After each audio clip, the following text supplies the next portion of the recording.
Voici l'histoire d'un homme connu encore aujourd'hui comme l'un des criminels les plus violents et redoutés d'Écosse. Au sommet de sa carrière criminelle, son nom faisait trembler le milieu clandestin de Glasgow. En tant qu'homme de main pour le tristement célèbre famille criminelle Daniel Family, Kevin Carroll avait une réputation que peu osaient défier. L'une de ses méthodes les plus célèbres portait un nom glaçant, Alien Abduction, une tactique si brutale qu'elle laissait ses cibles traumatisées, souvent sans aucun souvenir de ce qui leur était arrivé. Mais malgré son règne de terreur, Kevin perdit le contrôle. Il savait que de nombreux ennemis voulaient sa tête, mais le coup fatal vient d'un endroit totalement inattendu. Voici l'histoire fascinante de Kevin Gerbil Carroll. Né le 24 août 1980 à l'hôpital Stobhill de Glasgow, on sait peu de choses sur l'enfance ou les premières années de Kevin Carroll. Pourtant, un détail ressort. Lorsqu'il était enfant, Kevin fut impitoyablement harcelé par deux frères, Stephen Lyons et Edward Jr. Ce harcèlement laissa une empreinte durable sur Kevin et façonna l'homme qu'il allait devenir. Mais n'oubliez pas son nom de famille, Lyons. Il va jouer un rôle crucial dans l'histoire qui suit. Croyez-moi, vous voudrez vous en souvenir. La famille Lyons était une famille criminelle bien connue qui exerçait une influence considérable dans le milieu clandestin de Glasgow. Mais elle n'était pas la seule. Une autre famille tout aussi notoire, la famille Daniel, visait également à dominer la scène criminelle de la ville et à décrocher le statut de chef incontesté. Le destin fit que les fils du chef de la famille Daniel, Jamie Daniel, Robert Daniel et Francis Fraggle Green, fréquentaient la même école que Kevin Carroll. Cette coïncidence allait poser les bases d'alliance, de rivalité et d'une série d'événements qui allaient transformer à jamais le paysage criminel de Glasgow. Les trois garçons devinrent rapidement de proches amis. Il ne fallut pas longtemps avant que Kevin ne s'enfonce davantage dans le monde du crime. Son cousin lui donna le surnom de Gerbil, inspiré de Kevin the Gerbil, un personnage de la série télévisée de marionnettes Roland Rat. Le surnom resta, devenant même son code au sein de la famille Daniel. Au fil des années, à mesure que leur amitié se renforçait, Kevin se retrouva impliqué dans la rivalité naissante entre la famille Daniel et la famille Lyons. Une querelle qui allait bientôt dégénérer en quelque chose de bien plus dangereux. Mais nous y reviendrons un peu plus tard. Dès son adolescence, Kevin était déjà bien connu des forces de l'ordre. Ses démêles avec la police étaient fréquents, et à l'âge de 19 ans, il avait déjà purgé une peine de 3 mois de prison pour vol de voiture. Mais Kevin n'était pas du genre à se contenter de petits délits. À la moitié de ses 20 ans, il s'était tourné vers une activité bien plus lucrative, le trafic de drogue et le rôle d'exécuteur pour la famille Daniel. Kevin fit rapidement ses preuves, se montrant impitoyable. C'est à cette époque qu'il devint célèbre pour son style d'attaque bien particulier, une méthode si glaçante qu'elle fut surnommée les Alien Abduction. En tant que le principal exécuteur de la famille Daniel, Kevin avait pour mission de gérer les rivaux de la famille criminelle pour tous les moyens nécessaires. Avec son tempérament imprévisible et ses tendances maniaques, Kevin ne tarda pas à élaborer une méthode favorite pour s'occuper de ses ennemis. Une méthode aussi terrifiante qu'efficace. Kevin commençait par rassembler un groupe d'hommes à son service, des exécuteurs fidèles, prêts à exécuter ses ordres. Puis, au milieu de la nuit, il faisait une descente chez leur cible, souvent déguisés en policiers armés pour prendre leur victime par surprise. La cible était arrachée de chez elle, les yeux bandés, et forcées à monter dans un véhicule. De là, elles étaient emmenées dans une planque ou un bâtiment abandonné, sans savoir où elles allaient, ni ce qui l'attendait. Une fois arrivés sur place, Kevin et son groupe se mettaient à l'œuvre, infligeant à leurs victimes une torture à la fois physique et psychologique. Les méthodes utilisées étaient si brutales que je ne peux pas les décrire ici en raison de règles de la plateforme. Ce que je peux vous dire, c'est que les outils préférés du groupe n'étaient pas des armes classiques, mais plutôt des outils électroniques. Je vous laisse imaginer ce que cela signifie pour les victimes. Ce n'était ni joli, ni quelque chose dont on pouvait se remettre facilement. Une fois que son acte était accompli, Kevin relâchait ses victimes, les laissant errer dans les rues, souvent nus et en état de choc. Lorsque la police leur demandait ce qui s'était passé, beaucoup ne s'en souvenaient de rien, tant que le traumatisme était intense, ou bien ils étaient simplement trop terrifiés pour parler. C'est ainsi que le terme Alien Abduction est né. Enlevé au beau milieu de la nuit, il réapparaissait des heures plus tard, sans aucun souvenir de le calvaire. Mais comment quelqu'un pouvait-il commettre de tels actes sans le moindre regret? Pour beaucoup, la réponse était évidente. Kevin Carroll n'était pas seulement impitoyable, il était totalement fou. À mesure que les histoires de ses crimes se propagent, son nom devint synonyme de terreur dans le milieu clandestin de Glasgow. Peu osaient le défier, et ceux qui s'y risquaient n'en sortaient que rarement indemnes. Comme je l'ai mentionné plus tôt, Kevin n'était pas seulement un exécuteur, il était également très impliqué dans le trafic de drogue. Mais bien sûr, Kevin avait sa propre façon de faire les choses. Il vendait de la cocaïne et d'autres drogues à des dealers connus, pour ensuite les voler à nouveau, tout en gardant l'argent. Une stratégie impitoyable qui laissait ses victimes sans rien, si ce n'est de la peur. Dans un cas particulier, un dealer acheta 5 kilos de cocaïne à Kevin pour une somme importante. Mais, ce même jour, Kevin et ses hommes tendirent une embuscade au dealer et lui volèrent les drogues. Une manœuvre audacieuse et calculée qui montrait à quel point Kevin était rusé et n'avait aucun souci des conséquences. Un autre incident qui mit en lumière l'absence totale de fiabilité de Kevin se produisit lorsqu'il répara une arme qu'il désirait ardemment. Une source clandestine déclara « Pour Gerbil, s'il possédait les armes, ses ennemis ne les avaient pas ». L'arme en question était un fusil SA-80 volé, un modèle puissant utilisé par l'armée britannique. Ce n'était pas un fusil ordinaire, il était équipé d'un trépied et d'une lunette à vision infrarouge, en faisant une arme redoutable. Le soldat qui avait volé cette arme demandait 10 000 livres pour la vendre, un prix conséquent que Kevin semblait prêt à payer, du moins en apparence. Mais Kevin n'était pas le seul à avoir repéré l'arme. La famille Lyons avait également appris que le fusil SA-80 était sur le marché et avait déjà versé un compte de 4 000 livres pour le sécuriser, avec l'intention de le récupérer prochainement. Kevin, cependant, n'avait aucune intention de laisser cela se produire. Prenant les choses en main, il enleva le soldat qui vendait le fusil et lui infligea son célèbre traitement spécial. Cette fois-ci, avec un chalumeau. Terrifié et sous une douleur insupportable, le soldat finit par céder l'arme et la compte de 4 000 livres. Pour Kevin, c'était une affaire en or. Le fusil était à lui et il répartait avec l'argent des Lyons en prime. Pendant ce temps, les tensions entre les deux familles puissantes du milieu criminel de Glasgow atteignaient un point de rupture. Et Kevin se retrouva en plein cœur du conflit. Les deux clans opéraient dans le nord de la ville. La famille Lyons avait établi son territoire à Milton, tandis que la famille Daniel contrôlait la zone voisine de Prosson. La famille Lyons en particulier avait réussi à s'imposer solidement dans la région. Elle jouissait d'une influence notable et bénéficiait même d'un traitement étonnamment favorable de la part du gouvernement local et des autorités. Cet avantage ne fit qu'attiser la rivalité naissante, préparant le terrain pour une confrontation sanglante et inévitable. Pendant des années, la famille Lyons n'a pas seulement bénéficié d'une immunité pour ses actions, mais également reçu un soutien des autorités. En 1992, Eddie Lyons Sr., le chef de la famille Lyons, s'est vu attribuer l'ancienne école désaffectée de Churnside à Milton, sous prétexte de lancer un projet communautaire. Évidemment, le seul projet qui l'intéressait vraiment Eddie était l'expansion de son empire criminel. En 1995, Eddie avait transformé l'école en son quartier général. Incroyablement, il reçut 1,4 million de livres sterling de fonds publics pour soutenir ses prétendus efforts en faveur de la communauté locale. Sur le papier, Eddie jouait le rôle d'un leader communautaire convaincant, mais en réalité, ces fonds servaient très probablement à alimenter ses opérations illégales. Bien que la cupidité et le contrôle des territoires de drogue soient les causes habituelles des conflits entre les familles, il y avait une raison encore plus profonde, qui fit éclater cette rivalité. À l'été 2001, les tensions entre les deux familles montèrent à un tout autre niveau. Une importante cargaison de cocaïne appartenant aux Daniels fut volée dans une maison située à Milton, un territoire clairement sous le contrôle des Lyons. Pour aggraver les choses, la coke volée fut ensuite revendue aux Lyons eux-mêmes. Pour la famille Lyons, cela ressemblait à une provocation directe. Milton était leur territoire, et pour eux, la présence de la cargaison des Daniels était un signe clair que ces derniers tentaient de s'implanter sur leur marché. Cet acte de défiance fut la goutte d'eau pour les Lyons, tandis que pour les Daniels, il marqua le début d'une guerre totale. Pour Kevin, qui nourrissait déjà une rancune personnelle envers les Lyons, c'était l'occasion rêvée. Il était plus que prêt à aider les Daniels à riposter. Et ce qui suivit allait sceller la place dans l'une des rivalités les plus tristement célèbres de Glasgow. Étant donné la réputation violente de Kevin et la rivalité grandissante entre les Daniels et les Lyons, il n'était pas surprenant que certaines personnes veuillent se venger.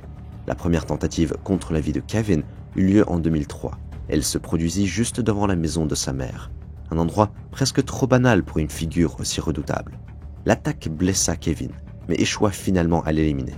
Pour quelqu'un d'aussi impitoyable que Kevin, survivre ne fit que renforcer sa détermination et le rendre encore plus dangereux.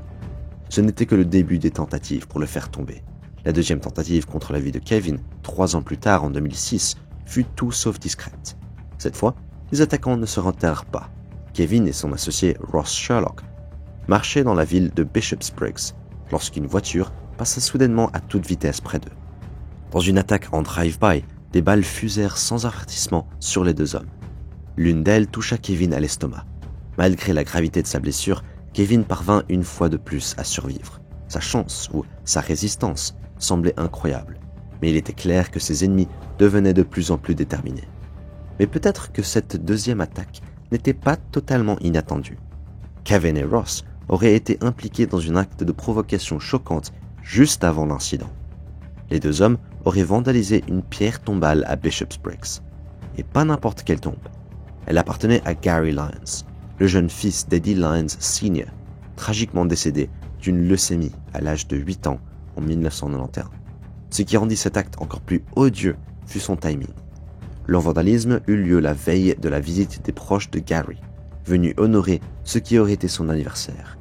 Une telle attaque n'était pas seulement une insulte, elle était profondément personnelle et pourrait avoir été l'étincelle qui déclencha l'attaque en drive-by. Lorsque la famille Lyons découvrit ce qui avait été fait à la tombe de Gary, elle fut outrée. S'attaquer à la sépulture d'un enfant innocent représentait une limite que personne ne pensait voir franchir. C'était un nouveau niveau de bassesse, même pour la rivalité brutale entre les 2 familles. Si les Danions étaient prêts à aller aussi loin, les Lyons ne pouvaient s'empêcher de se demander qui ou quoi pourrait être la prochaine cible. Leur indignation se transforma rapidement en action. Déterminés à envoyer un message et à protéger les leurs, les Lyons ne perdirent pas de temps à chercher leur revanche. Leur cible était claire. Kevin et Ross devaient être éliminés. À partir de ce moment, la rivalité entre les Lyons et les Daniels devient un jeu brutal de représailles. Chaque attaque contre un autre membre d'un clan était immédiatement suivie d'une riposte tout aussi violente, sinon plus de l'autre côté. Ce fut une spirale de violence sans fin. Il ne fallut pas longtemps pour que la prochaine attaque ait lieu. À peine 3 semaines après l'échec de l'attaque contre Kevin, le conflit s'intensifia de manière très publique et incroyablement brutale. Nous étions le 6 décembre 2006, et ce qui se produisit ce jour-là allait inscrire cette rivalité parmi les plus sanglantes de l'histoire de Glasgow. 2 des tueurs les plus redoutés des Daniels, Raymond Anderson et James MacDonald, pénétrèrent dans le showroom d'Apple Motors, une concession automobile appartenant à David Lyons, le frère d'Eddie Lyons Sr. Sans la moindre hésitation, les 2 hommes ouvrirent le feu au milieu du showroom, transformant ce lieu animé en véritable zone de guerre. En quelques minutes, cette attaque dévastatrice laissa le neveu de 21 ans des Lyons, Michael, sans vie au sol. Son cousin Stephen fut gravement blessé, tout comme plusieurs autres personnes prises dans la fusillade. L'attaque était aussi impitoyable que publique. Cependant, Anderson et MacDonald ne s'en sortirent pas indemnes.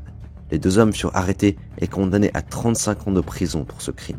Mais même derrière les barreaux, une chose était certaine. Les Lyons n'allaient pas laisser cet acte impuni. Ils prirent leur temps, mais la vengeance était inévitable. Au cours des 4 années suivantes, la rivalité entre les Daniels et les Lyons fit rage, marquée par la violence et le sang, puis vint le 13 janvier 2010, un vendredi qui allait s'avérer fatal. Kevin avait planifié une rencontre dans le parking de l'Asda à Rob-Royston, Glasgow. Installé sur la banquette arrière d'une Audi A3 noire, Kevin semblait étrangement détendu. 2 de ses associés étaient assis à l'avant, et, pour une fois, il n'était ni armé, ni sur ses gardes, ne s'attendant à aucun problème. Mais à exactement 13h23, le calme fut brisé. Une Volkswagen Golf fit irruption dans le parking, bloquant l'Audi. En quelques secondes, 2 hommes sortirent de la Golf et ouvrirent le feu sans relâche sur l'Audi. Les 2 associés de Kevin, assis à l'avant, n'hésitèrent pas. Clairement, la cible de l'attaque, Kevin fut touché par au moins 5 balles dans le déluge de tirs. Un total de 13 balles furent tirées sur la voiture, dont une fatale qui atteignit Kevin à la tête, mettant fin à sa vie sur le coup. Pour les nombreux témoins sur place, l'attaque semblait durer une éternité, un moment de chaos figé dans le temps. En réalité, tout se déroula en seulement 25 secondes. À la fin de cette courte mais brutale scène, Kevin rendit son dernier souffle. À seulement 29 ans, sa vie violente prit une fin tout aussi violente sur la banquette arrière de cette Audi. Tout comme sa vie, Marquée par le drame et l'imprévisibilité, la mort de Kevin suivit le même schéma chaotique.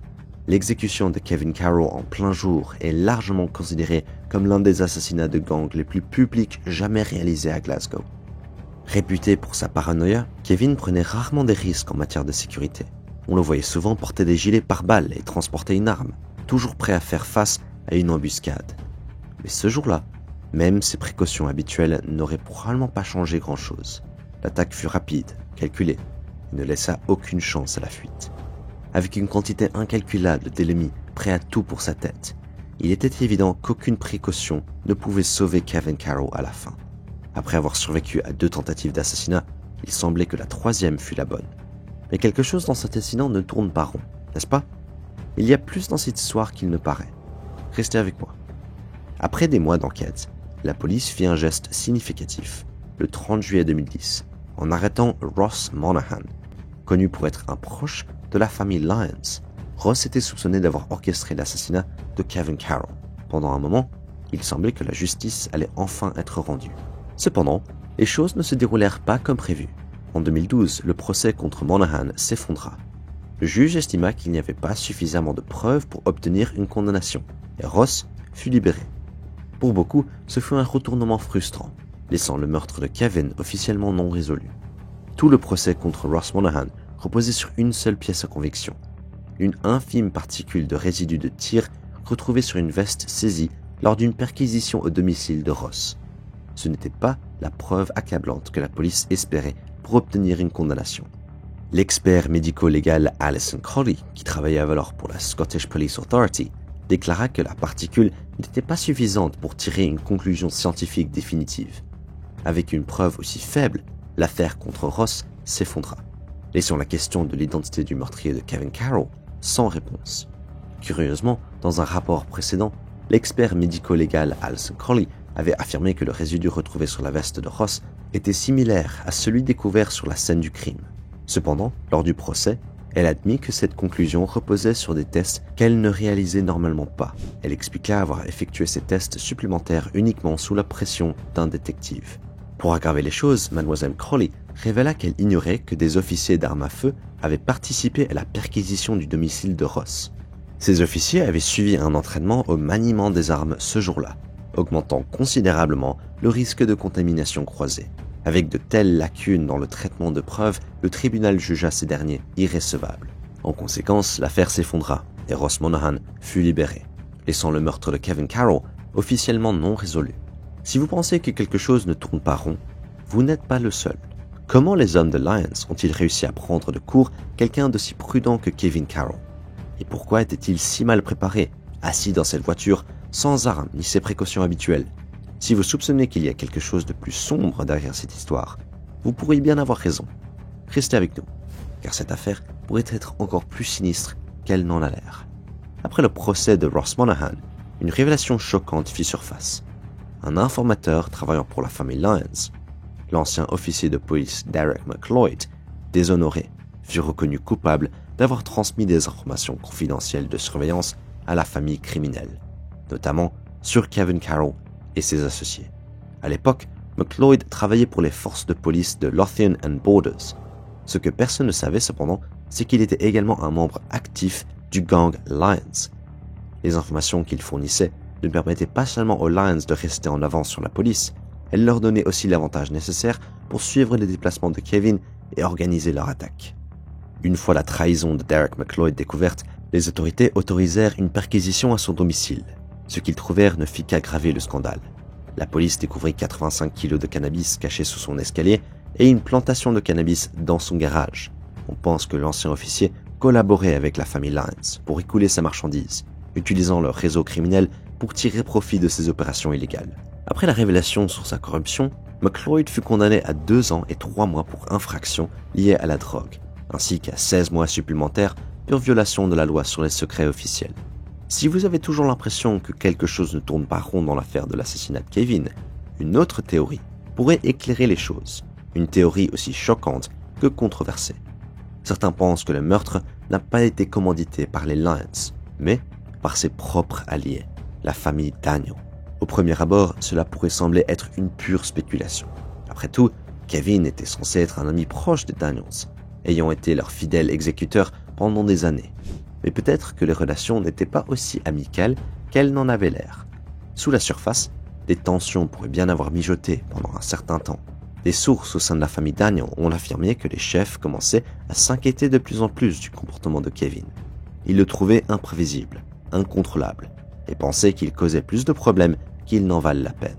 Ce manque de confiance grandissant aurait pu poser les bases de ce qui allait suivre. Dans un rebondissement choquant, il fut révélé que durant son temps avec les Daniels, Kevin avait épousé et eu 2 enfants avec une femme appelée Callie Bowe. Ce qui rendait cela encore plus remarquant, c'est que Callie Bowe était la fille de Jamie Daniel, le chef de la famille. Cependant, leur relation était loin d'être idyllique. Elle était souvent décrite comme tumultueuse et explosive. Les tendances violentes de Kevin s'étendaient à sa vie personnelle, car il y avait battu Callie Bowe à plusieurs reprises, la laissant couverte de bleu. Pour aggraver les choses, il était connu pour la dénigrer en public, ruinant sa réputation et tendant encore davantage ses relations avec la famille Daniel. Les tendances violentes de Kevin ne se limitaient pas à sa femme, Callie Bowe. Il avait également commencé à dénigrer Jamie Daniel lui-même, le chef de la famille, pour laquelle il travaillait.